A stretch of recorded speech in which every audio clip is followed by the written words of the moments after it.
এমনটা যেন না হয় যে আমার যাকাত নিয়ে সে আমাকে পরবর্তীতে বদদুয়া দিবে, আর এটা আল্লাহ তাআলাও অসন্তুষ্ট হন। কারণ কি? কারণ হলো এই, আল্লাহ রাব্বুল আলামিন কোরআনুল কারীমের মধ্যে বলেন, লান তানালুল বিররা হাত্তা তুনফিকু মিম্মা তুহিব্বুন। আল্লাহ রাব্বুল আলামিন বলেন, ওই জিনিসটা তোমরা আল্লাহ তাআলার রাস্তায় খরচ করো, আল্লাহ তাআলার রাস্তায় দান করো, যেই জিনিসটা তুমি তোমার নিজের জন্য পছন্দ করো, ওই জিনিসটা তোমরা আল্লাহ তাআলার রাস্তায় দান করবে না, বা ওই জিনিসটা তোমরা আল্লাহ রাস্তায় দিবে না যেই জিনিসটা তুমি নিজের জন্য পছন্দ করো না।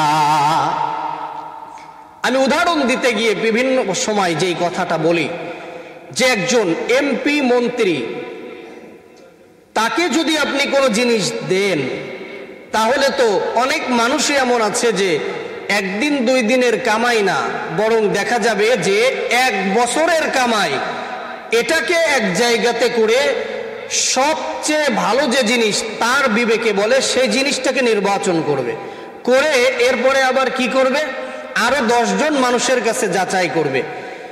এরপরে এমপি তার একেবারে কাছের যে ব্যক্তি, তার কাছে যে জিজ্ঞাসা করবে যে ভাই, আমি তো এমপি সাহেবকে জিনিসটি দিব, তো এই জিনিসটি যে তাকে আমি দিব, কোন জিনিসটা তার কাছে পছন্দ, বা এই জিনিসটা কি তার কাছে পছন্দনীয় হবে, কত যাচাই বাছাই করে এরপরে সামান্য দুনিয়াতে একটু সম্মান পাওয়ার জন্য, দুনিয়াতে তার দৃষ্টিটা আমার উপরে পড়বে এজন্য কত সচেতনতার সাথে, কত বুদ্ধি খরচ করে, কত পরামর্শ নিয়ে এরপরে আমরা তাকে সেই জিনিসটা দিই। অথচ যেই সম্পদ এই এমপির পিছনে আপনি ঢাললেন, এই সম্পদটা এমপি দিয়েছে? আরে কথা বলেন না, দেয়নি। তারপরেও আপনি কতটা সচেতন? এই দুনিয়ার ক্ষণস্থায়ী জীবনে এমপি দেখা গেল 5 বছরের জন্য এমপি হয়েছে, তারপরে এমপি হতেও পারে, নাও পারে, বা এমপি মরে গেলে তো গেল। অথচ যেই মহান স্রষ্টা, যে মহান রব আপনার এই মহা মূল্যবান জীবন দান করলেন, জীবন দান করার পরে ওই রব আপনার যে সম্পদ, এই সম্পদটা দান করলেন। মনিবের দরবারে দিল থেকে জবান খুলে শুকরিয়াতান আদায় করি আলহামদুলিল্লাহ। প্রিয় মুসল্লি ভাইরা, আমরা মাহে রমজানুল মুবারকের রহমত পেরিয়ে মাগফিরাতের মধ্যে প্রবেশ করেছি। আল্লাহ রাব্বুল আলামিন বান্দাকে সবথেকে মূল্যবান যে সম্পদ দান করেছেন, তার জীবন। এই জীবন, এই হায়াতের দিনগুলি বরফের ন্যায় ধীরে ধীরে শেষ হয়ে যাচ্ছে। এই রমজানের বিগত যেই দিনগুলি আমাদের থেকে চলে গেল, এটা কেবলমাত্র বরকতময় একটি মাসের কিছু দিন গেল, বিষয়টি এমন নয়, বরং আমার আপনার জীবনের মূল্যবান যে দিনগুলি ছিল, এই দিনগুলি থেকে বরকতময় কিছু দিন আমাদের থেকে বিদায় নিয়ে গেল। বাকি যে দিনগুলি রয়েছে, এই দিনগুলিকে গনিমত মনে করে, আল্লাহ তাআলার অনেক বড় নিয়ামত মনে করে এই দিনগুলির যথাযথ মর্যাদা আমাদেরকে দিতে হবে। তবেই হব আমরা সঠিক মুমিন, তবেই হব আমরা প্রকৃত বুদ্ধিমান। আল্লাহ রাব্বুল আলামিন পবিত্র কোরআনুল কারীমের মধ্যে বলছেন, সফলতা এবং সফল প্রকৃত পক্ষে ওই শ্রেণীর মানুষ যারা গায়েবের প্রতি ঈমান আনয়ন করে, অদৃশ্যের প্রতি ঈমান আনয়ন করে, ওয়া ইউকিমুনাস সালাহ, এবং তারা নামাজ কায়েম করে, ওয়া আতুজ যাকাত, ওয়া মিম্মা রাযাকনাহুম ইউনফিকুন, এবং যে সম্পদ আল্লাহ তাআলা দান করেছেন এই সম্পদ থেকে আল্লাহ তাআলার রাস্তায় তারা খরচ করে, এই সম্পদ থেকে তারা দান করে, খরচ করে থাকে। তো আল্লাহ তাআলা এর পরেই বলছে যে উলাইকা আলা হুদাম মির রাব্বিহিম ওয়া উলাইকা হুমুল মুফলিহুন, এই মানুষগুলি রবের হেদায়েতের উপরেই রয়েছে এবং তারাই হলো প্রকৃত সফলকাম। পবিত্র কোরআনুল কারীমের যত জায়গাতে আল্লাহ রাব্বুল আলামিন নামাজ কায়েমের কথা বলেছেন, প্রায় প্রত্যেকটি জায়গাতেই নামাজের সাথে যে কোনো একভাবে, হয়তো স্পষ্টভাবে অথবা ইন্ডিকেট করে আল্লাহ তাআলা বলেছেন ওয়াতুজ যাকাত। আর যেখানে যাকাতের কথা উল্লেখ করে নাই সেখানে হয়তো বলেছে যে ওই শ্রেণীর মানুষগুলি সফল। এভাবে করে আল্লাহ তাআলা বিভিন্ন ইঙ্গিত দিয়েছেন। তো আল্লাহ তাআলা নামাজের সাথে যাকাতের কথাকে কেন উল্লেখ করেছেন?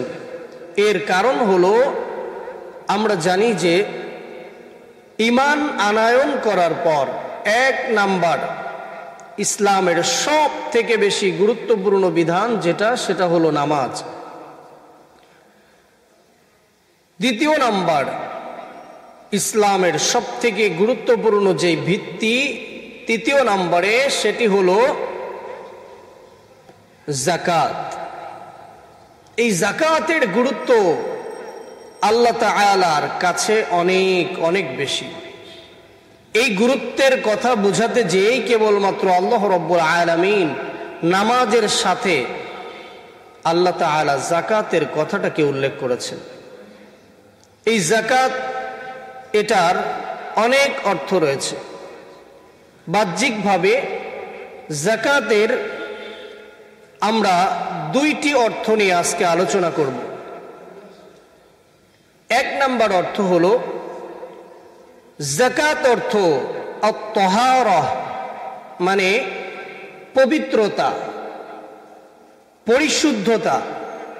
এবং যাকাতের 2য় অর্থ হলো আজ-জিয়াদাত, অর্থ বৃদ্ধি পাওয়া, বৃদ্ধি হওয়া। তো পবিত্রতা অর্জন করা, পরিশুদ্ধতা অর্জন হওয়া। এবং 2য় নাম্বার সেটা হলো বৃদ্ধি পাওয়া, বৃদ্ধি হওয়া।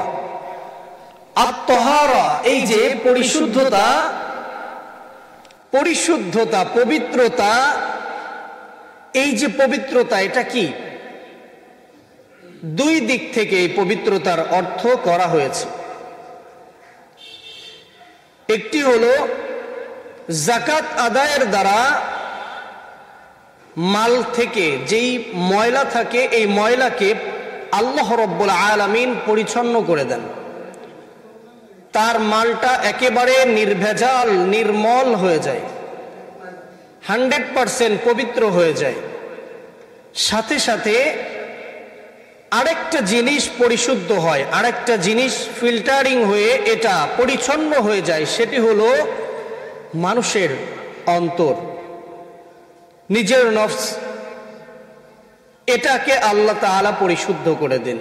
তাহলে যাকাতের মাধ্যমে, যাকাতের একটি অর্থ যে আত-তাহারা, অর্থাৎ পবিত্র হওয়া, পরিশুদ্ধ হওয়া, এটার 2টি অর্থ আমরা জানলাম। একটি হলো মালকে আল্লাহ তাআলা পরিষ্কার পরিচ্ছন্ন করে দেন, এবং 2য় নাম্বার যে জিনিসটি, সেটি হলো আল্লাহ রাব্বুল আলামিন যাকাতের মাধ্যমে মানুষকে পবিত্র করে দেন। বলুন সুবহানাল্লাহ। এই জন্যই আল্লাহ রাব্বুল আলামিন বলেন, খুয মিন আমওয়ালিহিম সাদাকাতান তুতাহহিরুহুম ওয়া তুযাক্কিহিম বিহা ওয়া সাল্লি আলাইহিম ইন্না সালাতাকা সাকানুন লাহুম ওয়াল্লাহু সামিউন সামিউন আলিম। এই আয়াতে কারিমার মধ্যে আল্লাহ রাব্বুল আলামিন বলছেন, খুয মিন আমওয়ালিহিম সাদাকাতান তুতাহহিরুহুম, যে তোমরা সম্পদ এটা তোমাদের মাল থেকে নাও এবং এটাকে তোমরা সদকা করে দাও, দান করে দাও। এটা যদি করো তাহলে এর দ্বারা এক নম্বরে যে জিনিসটি হবে সেটি হলো আমওয়ালিহিম, তোমাদের মালকে আল্লাহ তাআলা তুতাহহিরুহুম, পবিত্র করে দিবে। দুই নম্বরে ওয়া তুযাক্কিহিম বিহা ওয়া সাল্লি আলাইহিম, আল্লাহ তাআলা আত্মাকে পরিশুদ্ধ করে দিবেন। এই যে দুইটি কাজ, এই দুইটি জিনিসের পবিত্রতা আল্লাহ রাব্বুল আলামিন তার বান্দার করে দিবেন। কোরআন থেকে এই জিনিসটি আমরা পেলাম, দুইটি জিনিস, তাহলে একটা মালের পবিত্রতা আর একটা হলো অন্তরের পবিত্রতা। মাল আর অন্তরের পবিত্রতা যদি সত্যিকারেই করতে হয়, এক্ষেত্রে আবার শর্তও রয়েছে। শর্তটা কি? শর্তটি হলো যে আমরা যখন যাকাত আদায় করব অথবা এমনি যে কোনো সদকা যখন আমরা মানুষকে দিব, দেওয়ার ক্ষেত্রে আমরা যে জিনিসটি লক্ষ্য করব সেটি হলো অবশ্যই এটা আমরা কেবলমাত্র আল্লাহ রাব্বুল আলামিনকে রাজি এবং খুশি করানোর জন্যই করব। এটা যেন কখনোই এমনটি না হয়ে যায় যে এই জিনিসটি আমি করছি এটার কারণ আমার হলো মানুষকে সন্তুষ্ট করা, মানুষের কাছে আমার ফেমাস হওয়া, সমাজে যেন মানুষ আমার দিকে আলাদা একটা দৃষ্টি দেয়। এই যে মানসিকতা, এই যে চিন্তা চেতনা, এটা কিন্তু নিজের মধ্যে রাখলে চলবে না। তাহলে কিন্তু আবার কিছুটা মালের পবিত্রতা আসলেও পরিপূর্ণ মালের পবিত্রতা আসবে না, এবং এর দ্বারা আরো অনেক বড় ধরনের অনেক ক্ষতি রয়েছে। যেমন যখন মানুষ আল্লাহকে রাজি খুশি করার জন্য না করে মানুষকে রাজি খুশি করার জন্য করে, তখন ভিন্ন একটা স্বভাব মানুষের মধ্যে না থাকলেও এটা জন্ম নেয়, সেটি হলো অহংকার। আর আল্লাহ তাআলা যে জিনিসকে সব থেকে বেশি অপছন্দনীয় করেন, এই জিনিসগুলির মধ্যে একটি হলো অহংকার, আত্ম অহমিকা। এই জন্য এই মানুষ দেখানোর জন্য যাকাত এটা দেওয়া যাবে না। যদি সত্যি আমরা মালের পরিশুদ্ধতা, পবিত্রতা এবং নিজের নফসের পবিত্রতা দুটিই চাই, তাহলে আল্লাহকে রাজি খুশি করার জন্যই কেবল যাকাত দিতে হবে। অনেক সময় দেখা যায় আমাদের সমাজের অনেক ভাই তারা এমন আছেন যাদেরকে আল্লাহ সম্পদ দান করেছেন, তো তারা মাইকিং করে যাকাত দেয়। আসলে যাকাত কার কাছে গেলে পাওয়া যাবে এটা আমাদের সমাজের সব মানুষই জানে, এটার জন্য মাইকিং করার কোনো প্রয়োজন নাই। এ তো অনেকটা রিলিফের মতো হয়ে গেল। রিলিফে যে তেল, গম এগুলি যে দেয়, এগুলিতেও মাইকিং করে যাকাত যদি মাইকিং করে দিতে হয় তাহলে আর হলো কি? এমন কি দেখা যায় যে অনেক সময় এই যাকাত যেটা আপনার উপরে আল্লাহ দায়িত্ব করে দিয়েছেন, তার মানে কি এটার জন্য মানুষ আপনার কাছে আসবে না, আপনার উচিত হলো, দায়িত্ব কর্তব্য হলো এটা নিয়ে আপনি মানুষের কাছে যাবেন। কিন্তু বর্তমান যুগে হয়ে গিয়েছে বিপরীত। যাদের যাকাত প্রয়োজন তারা আসে যাকাত নিতে, কিন্তু উচিত ছিল কি নামাজ কি আপনারটা আরেকজন পড়ে দিলে হবে? কথা বলেন, হবে না। ওই যে আল্লাহ তাআলা আমাকে আপনাকে একটু সম্পদ দান করেছেন, এই সম্পদের ভাবটাই কিন্তু এটা। তো এই জন্য মূল বিষয় যেটা, সেটা হলো যে আমাদের উপরে দায়িত্ব হলো যে দারিদ্র মানুষের কাছে যাকাত পৌঁছে দেওয়া। তাহলে এভাবে যাকাত দেওয়া যাবে না যেভাবে যাকাত দিলে মানুষেও খারাপ বলে এবং আল্লাহ রাব্বুল আলামিন তিনিও আমাদেরকে খারাপ বলবেন, তিনিও অপছন্দ করবেন আমাদেরকে। তো এই যাকাতের দ্বারা বর্তমান পৃথিবীতে যদি বলা হয় যে সব থেকে দ্রুত কিভাবে পৃথিবীতে অর্থনৈতিক বিপ্লব এটা ঘটানো সম্ভব, অর্থনৈতিক উন্নতি সাধন করা সম্ভব, ইসলামের যে নীতি, ইসলামের যে পলিসি রয়েছে, এটার উপরে যদি পৃথিবীর ইকোনমিক্স চলে আসে, তাহলে 100% গ্যারান্টি দিয়ে পৃথিবীর যে কোনো মানুষ বলতে পারবে যে পৃথিবী যদি বেশি না মাত্র 7 থেকে 8 বছর, সর্বোচ্চ 10 বছর চলে, সারা পৃথিবীতে একজন দারিদ্র মানুষ খুঁজে পাওয়া যাবে না। বাংলাদেশে দিন যতই যাচ্ছে ততই বেশি দারিদ্রতা বাড়ছে, যত যাচ্ছে ততই দারিদ্রতা বাড়ছে। যে সরকারি ক্ষমতায় আসুক, সে সরকারের আমলেই দারিদ্রতা বিমোচন হয় না, বরং দারিদ্রতা বাড়ে। তো এই যে দিনের দিন দারিদ্রতা বাড়ছে, এর অনেক কারণ রয়েছে। যদি আমরা মুসলিম দেশ হয়ে ইসলামের নীতিকে ধারণ করতাম এবং এটাকে গ্রহণ করতে পারতাম, তাহলে আজকে আমাদের দেশে এভাবে অর্থনৈতিক সংকট দেখা দিত না। যাকাতের দ্বারা অর্থনৈতিক বিপ্লব এটা সাধিত হয়। আর এর বিপরীত যেটা রয়েছে সুদ, সুদের দ্বারা অর্থনৈতিক ধ্বংস এটা সাধিত হয়। যেমন যাকাতের দ্বারা কিভাবে আমরা এই যে পূর্বে বললাম যে যাকাতের এক অর্থ হলো আত-তাহারা, যেটার ব্যাখ্যা আমরা সংক্ষেপে বললাম। দ্বিতীয় নাম্বার আজ-জিয়াদা, অর্থাৎ যাকাতের দ্বারা মাল সম্পদ বৃদ্ধি পায়। এটা কিভাবে? ফুলতলা বাজারে মনে করেন 10 জন ব্যবসায়ী রয়েছে যাদের উপরে যাকাত ফরজ। তারা যখন যাকাত দিয়ে দিবে, যাকাত দেওয়ার পরে মনে করেন তাদের কারোর ফুলতলাতে রাইস মিল রয়েছে, কারো রয়েছে গার্মেন্টস, এভাবে বিভিন্ন জন বিভিন্ন ব্যবসায়ী যখন তারা যাকাত সঠিকভাবে দিবে, যাকাত দেওয়ার পরে গরিব মানুষ যারা, প্রথম তো তাদের কাছে টাকা ছিল না, যার কারণে কিন্তু তারা সেইভাবে মাল পণ্য ক্রয় করতে পারছিল না। যখন তাদের হাতে টাকা আসবে তখন কি করবে তারা? কথা বলেন। মাল ক্রয় করতে যাবে।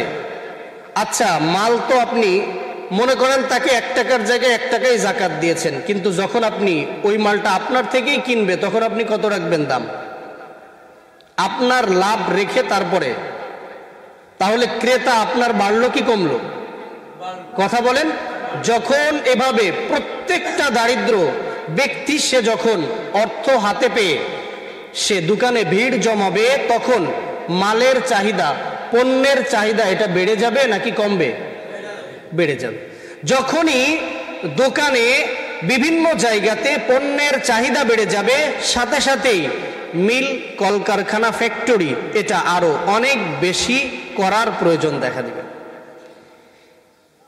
দেশের অর্থনীতির চাকা এভাবেই ঘুরে। তো যাকাত আদায়ের মাধ্যমে আমরা যেটা দেখলাম যে আমরা বাহ্যিকভাবে মনে করি যে 1 লাখ টাকা, 100 টাকা থেকে 2.5 টাকা দিয়ে দিলাম, তাহলে তো আমার 2.5 টাকা চলে গেল। যে না, আপনার 2.5 টাকা গিয়েছে, কিন্তু এই 2.5 টাকার জায়গায় 5 টাকা আসবে। যদি আমরা একটু গবেষণা করে দেখি তাহলে এরকমই আমরা পেয়ে যাব। আর সুদের দ্বারা এর বিপরীত হয়। যখনই একটা দারিদ্রের থেকে টাকা নেওয়া হয়, সেই টাকাটা সঠিকভাবে তাদেরকে দেওয়া হয় না। যখন তার কাছে আরো অর্থের চাপ দেওয়া হয়, অটোমেটিক এই মানুষটা আরো সংকীর্ণ মনে হয়ে পড়ে, তার কাছে সম্পদ আরো কমে যায়। তাহলে সুদের দ্বারা হলো দেশ আরো দারিদ্রতার দিকে চলে যায়, এবং যাকাত এটার দ্বারা অর্থনৈতিক বিপ্লব এটা সাধিত হয়। পৃথিবীর সর্বকালের সব সময়ের জন্যই যাকাত এটা অর্থনৈতিক বিপ্লব সাধন হওয়ার জন্য যথেষ্ট। রাসূল সাল্লাল্লাহু আলাইহি ওয়াসাল্লামের উপরে আল্লাহ তাআলা যখন নাজিল করলেন যে যাকাত আপনি আদায় করুন, নবীর যুগ থেকে যাকাত আদায় করা শুরু হলো। দেখা গিয়েছে মাত্র 30 বছর সময়ের মধ্যে মুসলিম জাহান, যখন পুরা পৃথিবীর অর্ধেক এর বেশি মুসলমান শাসন করে, মাত্র 30 বছরের মধ্যে আরবের জাকাত ভিন্ন দেশে দিয়ে তারা সম্পদশালী হয়েছে, আবার তাদের জাকাত অন্য দেশে দিয়ে তারা সম্পদশালী হয়েছে। এভাবে জাকাত দিতে দিতে হযরতে ওমর ইবনুল আব্দুল আজিজ রহমাতুল্লাহ আলাইহি তার সময় জাকাতের অবস্থাটা এরকম উন্নতির শিখরে যে পৌঁছেছিল যে ইতিহাসের মধ্যে লিখেছে। হযরতে ওমর ইবনু আব্দুল আজিজ রহমাতুল্লাহ আলাইহি তার সময়ের ঘটনা, একজন ব্যক্তি জাকাতের অর্থ বস্তার মধ্যে নিয়ে, একটা পুটলির মধ্যে নিয়ে দিনের পরে দিন এক শহর থেকে আরেক শহর এভাবে করে সারা দেশে ঘুরে ঘুরে বেড়ায়। এর কারণ হলো এই, বাইতুল মালে যখন জাকাত আদায় করত, বাইতুল মালে এত পরিমাণ জাকাত সঞ্চিত হয়ে গিয়েছে, জমা হয়ে গিয়েছে যে ওই জাকাত নেওয়ার মতো কোনো মানুষ নাই। তখন বাধ্য হয়ে ওই পুটলি নিয়ে, টাকার গাট্টি নিয়ে ঘুরে বেড়াই এক শহর থেকে আরেক শহরে, গ্রামে গঞ্জে বিভিন্ন জায়গাতে যায়। আর আমরা দেখেছি ছোটবেলায় গ্রামগঞ্জে অনেক সময় অনেক জায়গাতে এরকম মাইকের মতো একটা জিনিস মুখে নিয়ে বাজারে, মাঠে ঘাটে বিভিন্ন জায়গাতে গুরুত্বপূর্ণ ঘোষণাগুলি দেওয়া হতো।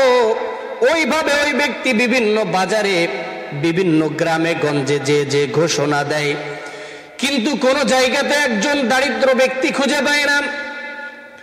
অনেক কষ্ট করার পরে 3 দিন হয়ে গিয়েছে, 3 দিন পরে একজন ব্যক্তিকে অতি ক্লান্ত শ্রান্ত, চুলগুলি উস্কো খুস্কো, মাথার নিচে একটা বস্তা দিয়ে গাছের নিচেই নাক ডেকে ডেকে ঘুমায়। ওই ব্যক্তিটি যে শান্তির একটা নিঃশ্বাস ফেলে, দীর্ঘ নিঃশ্বাস ফেলে বলল, গো ভাই, আমি তো আপনাকেই খুঁজছি। ওই ব্যক্তি ঘুম থেকে লাফিয়ে উঠল, লাফিয়ে উঠে বলছে, কি হয়েছে হঠাৎ আপনি এভাবে আমাকে ঘুমের মধ্যে কেন ডিস্টার্ব করলেন?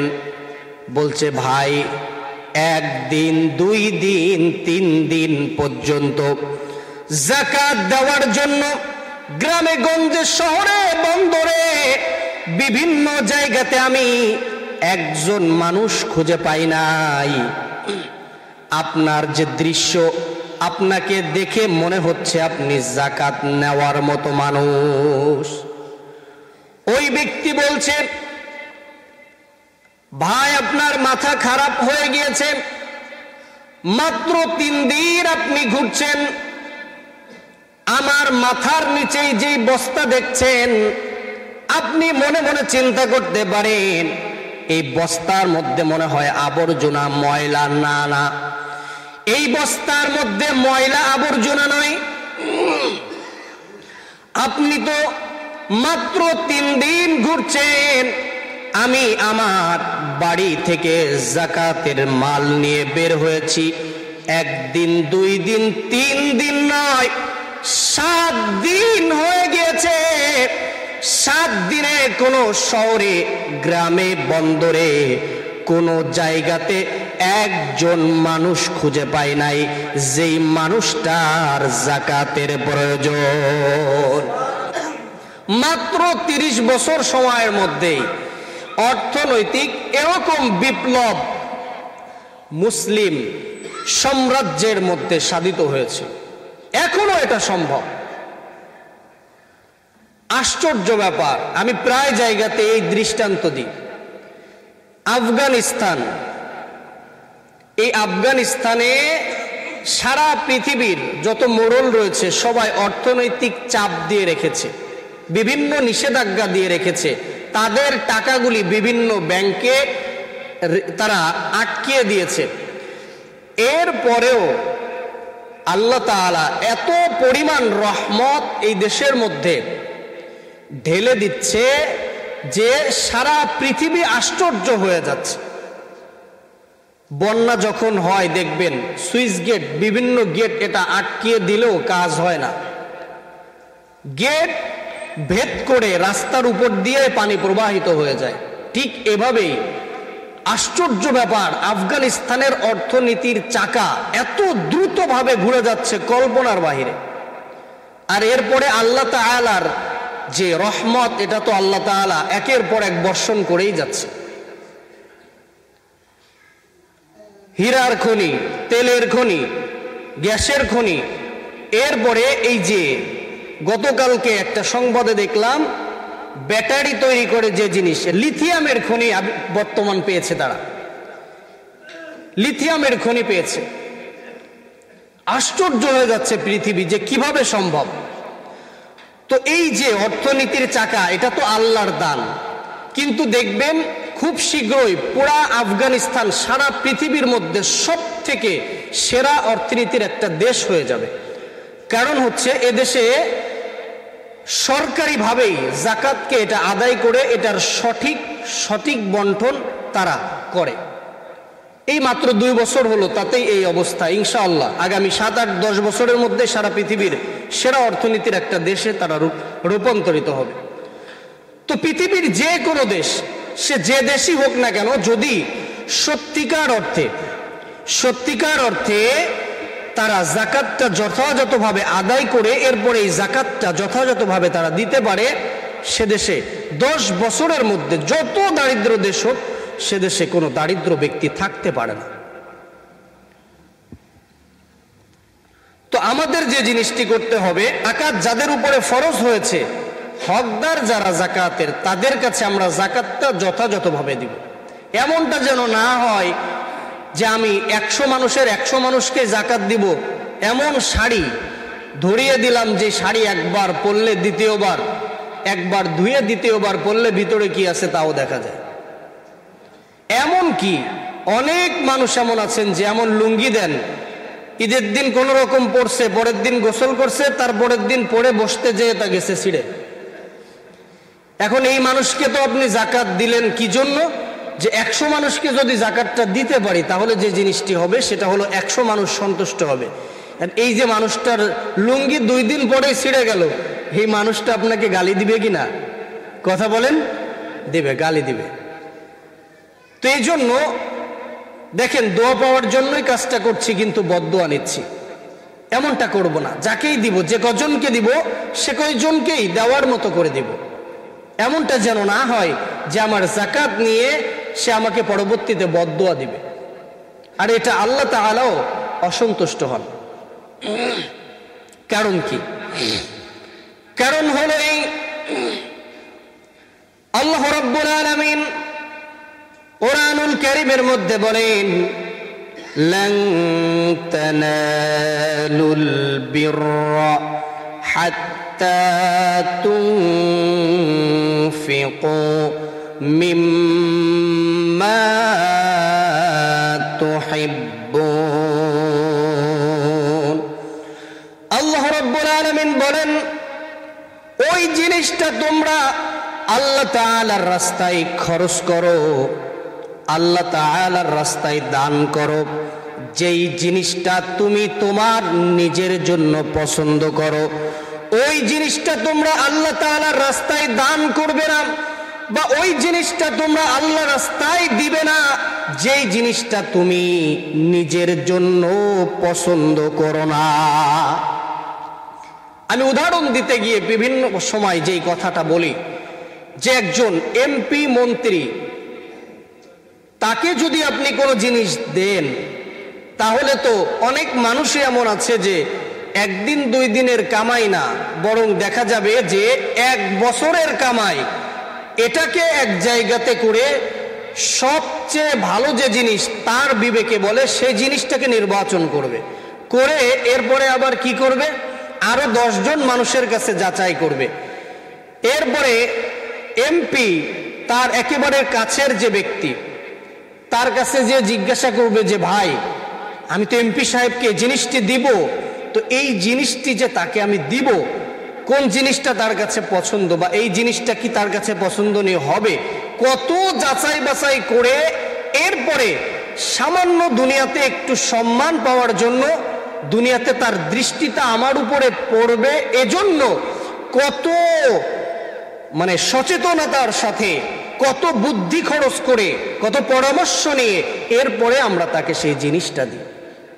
অথচ যেই সম্পদ এই এমপির পিছনে আপনি ঢাললেন, এই সম্পদটা এমপি দিয়েছে? আরে কথা বলেন না, দেয়নি। তারপরেও আপনি কতটা সচেতন? এই দুনিয়ার ক্ষণস্থায়ী জীবনে এমপি দেখা গেল 5 বছরের জন্য এমপি হয়েছে, তারপরে এমপি হতেও পারে, নাও পারে, বা এমপি মরে গেলে তো গেল।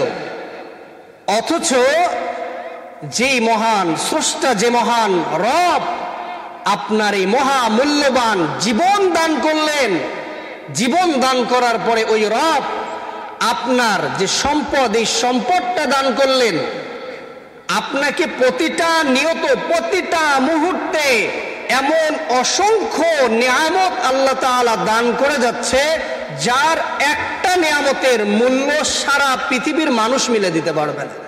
সেই আল্লাহর জন্য যেটা খরচ আপনি করছেন, সেটা কি সব থেকে নিম্নমানের, একেবারে সব থেকে সাধারণ, এবং ওই আল্লাহর পথে যে আপনি এটাকে ব্যয় করছেন, খরচ করছেন, খরচ করার সময় বিবেকের কাছে একটা বার প্রশ্ন করছেন না যে এটা আমি আল্লাহর রাস্তায় খরচ করব, আমার আল্লাহ এটাতে রাজি হবেন, খুশি হবেন কিনা। তাহলে আমি আপনি আল্লাহর কতটুকুন যোগ্য বান্দা। আবার আমি কিন্তু আল্লাহর কাছে জান্নাত চাচ্ছি। আমি আপনি কি আসলে আদৌ আল্লাহর কাছে জান্নাত চাওয়ার কোনো অধিকার রাখি? কথা বলেন। যেই কর্মচারী মালিককে সন্তুষ্ট করতে জানে না, তার ব্রেনের মধ্যে, তার ফিকিরের মধ্যে মালিক সেরাটা দিতে হবে। আল্লাহর রাস্তায় কিছু দিতে গেলে ভাবতে হবে। আল্লাহ তাআলা আমাদের সকলকেই আমাদের সব থেকে প্রিয় যে জিনিসটি রয়েছে, যখন আমরা আল্লাহর জন্য কিছু করব, তখন আমাদের সব থেকে প্রিয় জিনিসটি তার জন্য দেওয়ার তৌফিক দান করুন, এবং স্থায়ী জীবনের ব্যাংকে এটাকে আমরা যেন যথাযথভাবে সঞ্চিত করতে পারি, সেই তৌফিক আল্লাহ আমাদের সকলকেই দান করুন। আমিন।